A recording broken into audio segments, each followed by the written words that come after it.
to the Gooner Brothers channel, the show that is dedicated to everything Arsenal. I'm Ayman. I'm Fikri. And today we're going to talk about the post-match game interview with him after the demolition at the Emirates, Arsenal versus Stoke City.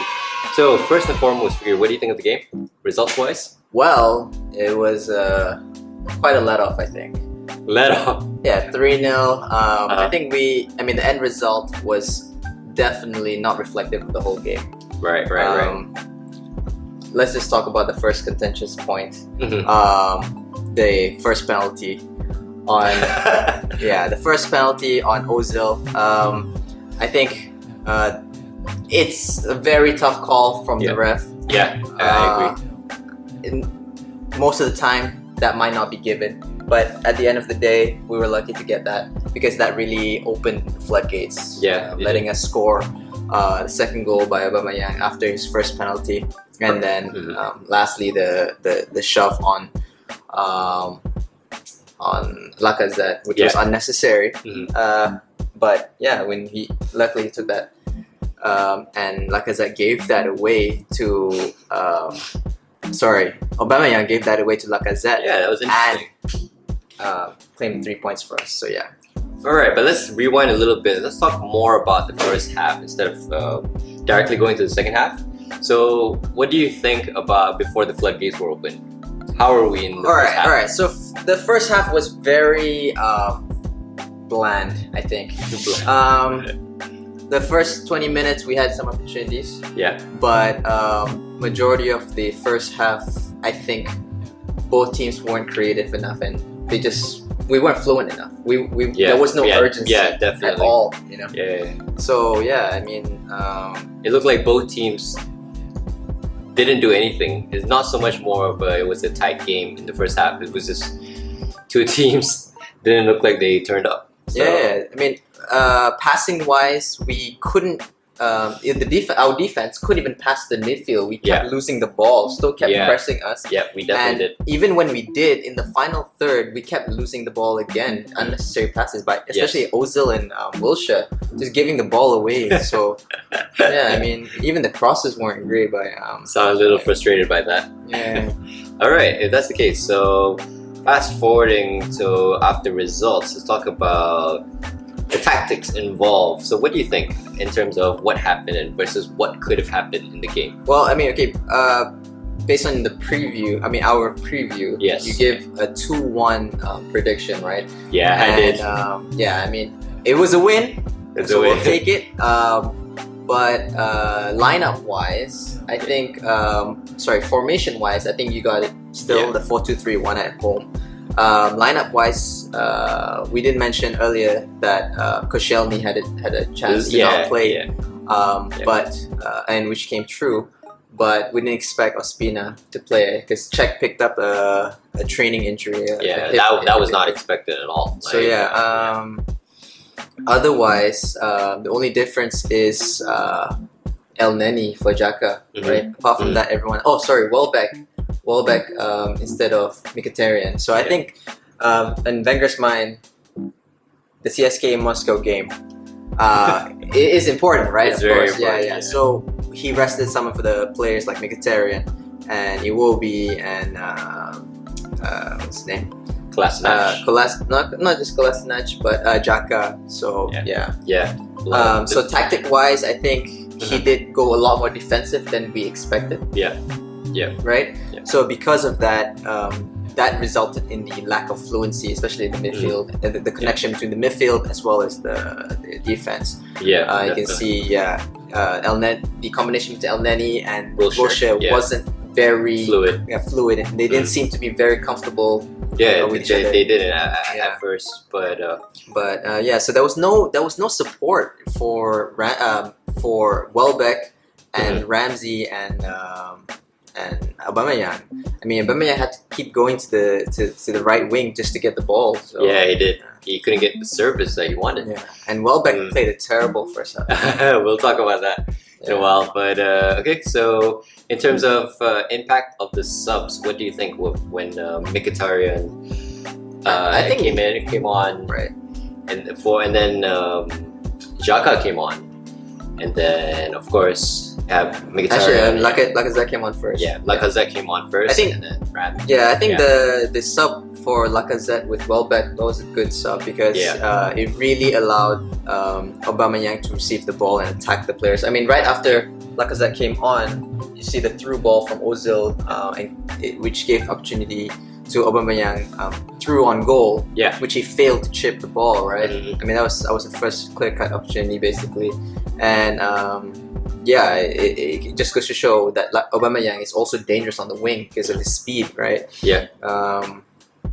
And at the same time, I think Lacazette had a good game. I mean, Yeah, he did. For coming back, I mean, when he was subbed on Yeah. for Welbeck, it's clear and obvious what Wenger wants to do Yeah. with Welbeck being rested for the upcoming big game in Russia.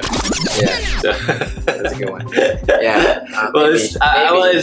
it's true though. I Yeah, mean, maybe. he's definitely very unlikely he's gonna start Lacazette in a game like that.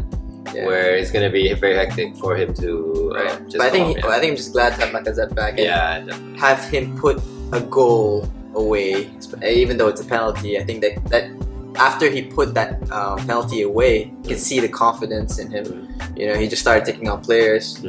So it was quite important. Okay, so in terms of game changers, do you have a single or maybe a few that you believe were the game changers, whether they were the subs or they were in the starting 11? No, I mean it just goes back to the substitution. I think Welbeck had a terrible game. Yeah, Take him off, put Lacazette on, put Aubameyang on the wing, Mhm. and yeah, that really made it. We had 80% plus possession possession. Yeah, in the second that was- half, and Yeah, that was throughout the interesting. game we had 70% possession throughout the whole game, Yes, yeah. and triple amount of passes compared to Stoke. So yeah, it just goes to show that in the second half we really stepped it up, turned up a gear, and yeah, really controlled the game. The only difference is it took until 70th minute to Yeah. put it away Yeah. penalty. So To break it. yeah, Okay, in terms of man of the match, who would you say your man of the match will be? this is a tough one. I think I would say Aubameyang. Aubameyang. Yeah, Mm. I mean, although Lacazette made the impact, but Aubameyang was the one who. I mean, he always looked threatening in the second half. He Yeah. always looked threatening. Yeah. I mean, he put 2 goals away, and the second goal that was a classy finish. I mean, it was a tough one-time side foot, not side foot. Sorry, just on his side, slashing the ball in. It's just, Yeah, Yeah. that was classic. But he could have had his first goal not from the penalty. I would say. I mean, earlier he had a clear-cut chance when Ozil gave that sublime through ball yeah, to him. exactly. And we've seen Aubameyang before doing this. He could have Yeah. slotted that one in with his left foot, but he Yeah. decided to use his right foot for some reason at that angle on the left flank. So, Yeah, what are your Maybe- comments about that? maybe a little bit of rustiness, Yeah, but yeah, I mean, I think if you give him a second chance, he'll put that in the back of the net. So, not even not that worried about that. oh, Yeah, I'm not that worried. all right. But I'm happy that he gave his second penalty away. Yeah, that was really interesting. Sorry, Arsenal's second penalty away to Lacazette. Mhm. I don't think Aubameyang wanted to have that kind of hat trick. First hat trick, first possible hat Yeah. trick for Arsenal in the span of 6 games, I believe, for him. 6 EPL games, or isn't it? Or somewhere along the lines. Yeah. First Arsenal 6 games. So yeah, in terms of finally, let's talk about player ratings. So how we're gonna do this is a little bit interesting.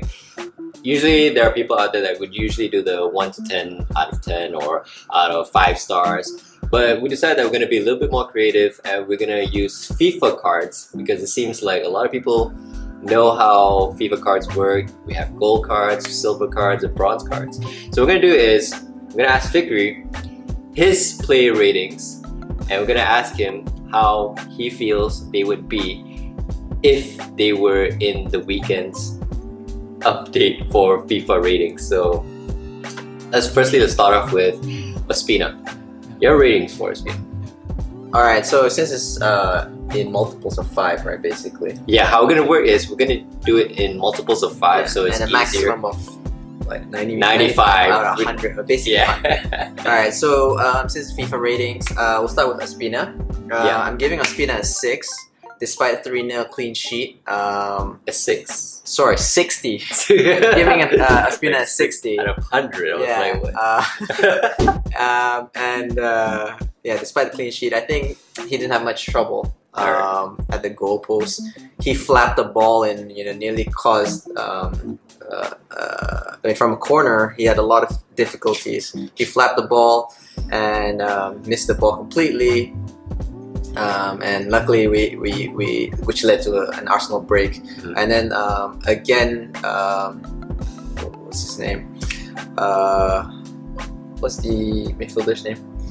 Shaqiri. Yeah, Shaqiri. Corner and hit the post. He had a corner kick and it swerved in, and Ospina completely missed it and hit the post. We were lucky. That was 0-0 at that time. It could have been a goal of the season. Yeah. So I think he needs to step up. All right. Yeah. So in terms of, let's go For the with defense. the defense. Let's talk about Monreal, I believe. Yeah, Monreal. I'm also giving a 60. He was solid, but he kept giving the ball away. His crosses weren't crisp. And he didn't. I mean, he missed a lot of. He took a lot of shots, and they were way off target. So yeah, I'm giving Monreal a 6. All right. So in terms of, let's talk about central defense. Who would you go for? The central defense, Chambers came in. Sorry, that was the other change because of Koscielny. Yeah. Chambers came in, as well as Mustafi. The partnership, I think, was all right, considering it was a 3-0 clean sheet. So I'm giving both of them a 65. Wow. All right. I mean, that's better than but bronze cards. We kept Stoke. Stoke played well against us. I mean, we didn't exactly stop them. Yeah, we just we let did. them play. So that's why I can't give them too high of a score. All right. In terms of the other partner. And then Bellerin, I'm also giving him a 60. Similarly, he didn't really penetrate that well, and yeah, I mean, he didn't give any crazy through balls or anything like that. What about Mustafi? Yeah, 65. Give same as Both Chambers. is 65. Yeah. All right, cool. Now, in terms of our midfield, who would you go first? Okay, I'll go with the holding two players. I think Wilshere played a central midfield role, which in the first half he wasn't that comfortable, especially with the partnership with El Neni. But his partner El Neni, I think, had a fantastic game. El Neni, there was one possession towards the end of the game where Stoke counter-attacked, and Shaqiri had the ball on the right, and El Neni closed him down, and Shaqiri crossed the ball all the way to the player on the left, and Mustafi switched onto that player, but the next moment El Neni was already there. For me, El Neni today covered so much ground, and to me, I gave El Neni a 75. And I'm giving a Wilshere a 60 as well, just for giving the ball away too many times. He didn't really attack or defend. His positioning wasn't there. He wasn't really like on today. All right, understandable. Okay, now what about upper mid? All right, Ozil. I'm also giving a 60 for a player of his standard. First half, he didn't do much. He kept giving the ball away. So many bronze cards, man. Yeah, I didn't expect you to be this strict. Yeah, in the second half, he did have that through ball for Aubameyang. Yeah, he did. But apart from that, nothing much. Really. Yeah, I guess I could say. Yeah, I could say the same thing. I mean, we expect more from him, but that's a player of his quality. You wouldn't expect that from an average or slightly above average player. Yeah, but for him. Yeah, I can see where you're coming from. Yeah, similarly, Ramsey, I'm also giving him a 60. All right, for the flanks. I think in order for especially with Lacazette coming back, Ramsey needs to step up, especially in the midweek where we're playing CSKA Moscow. We need him to be that driving force, especially running in late to finish the ball off. Right. Yeah. So all right, so the other flank, Welbeck. Welbeck. Oh God, Welbeck. I'm giving Welbeck a 50. What? Yeah, he's not that bad. No, he was bad. He was bad. No, he kept giving the ball away. He didn't do anything throughout the whole game. It's like there's no point putting him in apart from the fact that we probably just want to rest the player. He's trying to save his energy for the upcoming big game. All right. Yeah. The superstar. I mean, that's the only logic I have. And lastly, our striker Aubameyang, I give him a 75. Mainly because, yeah, I think Aubameyang, he put it away the penalty really coolly, and on top of that, the second finish was sublime. So do you think a little bit strict though, giving it 75? I mean, he did score a brace, so yeah. But overall, I think the team didn't play cohesively. We only stepped it up in the last 20 minutes, so I think wow. he can't really. Yeah, I mean, and yeah, he didn't really bring much to the game until Lacazette got in. All right. So, yeah. Okay. Cool. So understandable. I can see where you're coming from. Yeah. Now, in terms of, all right, fine. So that means your man of the match would be Aubameyang, right? Yeah. Okay, so that's it, guys. We've reached the end of the show. Thanks for watching. Please leave a comment below and let us know what you think. Please hit the subscribe button if you like the video. And also don't forget to follow us on Twitter. See you soon. Peace.